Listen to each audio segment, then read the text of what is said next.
Bonjour à tous, une nouvelle importante cette semaine en République démocratique du Congo. Le phénomène Mobondo tire sa révérence. Les provinces animées de Kinshasa et Mai-Ndombe sont désormais les théâtres d'une paix retrouvée, comme l'a confirmé le commissaire divisionnaire adjoint Blaise Kilimbalimba, assurant par ailleurs que les familles peuvent désormais rentrer dans leur village en toute sécurité, marquant ainsi la fin d'une période d'instabilité et de crainte pour de nombreuses communautés.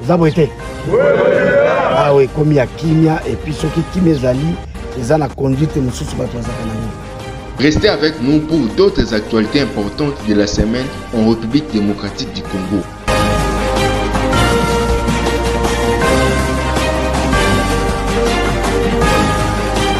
Merci de nous avoir rejoints et bienvenue dans notre émission spéciale consacrée aux actualités de la semaine en République démocratique du Congo. Voici les dernières nouvelles en provenance du pays. Commençons par les malaises qui secouent l'union sacrée de la nation. En effet, les candidats membres du bureau définitif de l'Assemblée nationale ne font pas l'unanimité parmi les différents regroupements politiques. Cependant, deux députés nationaux, notamment les plus radicaux, demandent carrément au chef de l'État de rejeter ces tickets. Ils exigent une représentation équitable des provinces, le respect des poids politiques et le refus de tout népotisme. Ces tickets contestés comprennent Vital Kamerhe comme président, Jean-Claude Tshilumba comme premier vice-président, Christophe Mbosonkodia comme deuxième vice-président, Jacques Njoli comme rapporteur, Serge Bahati comme questeur et Madame Bemba comme questeur adjointe. Nous continuons de suivre de près l'évolution de cette situation politique tendue au sein de l'Union sacrée de la nation.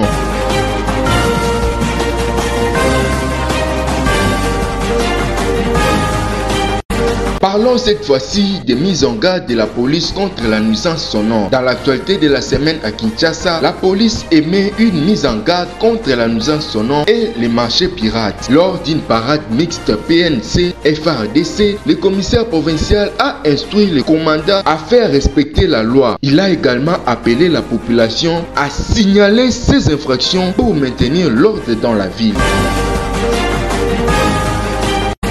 Pendant ces temps, les affrontements entre groupes armés et forces de sécurité se sont intensifiés dans l'est de la République démocratique du Congo. Ces violences ont entraîné des pertes en vies humaines et des déplacements massifs de la population, exacerbant ainsi la crise humanitaire dans la région.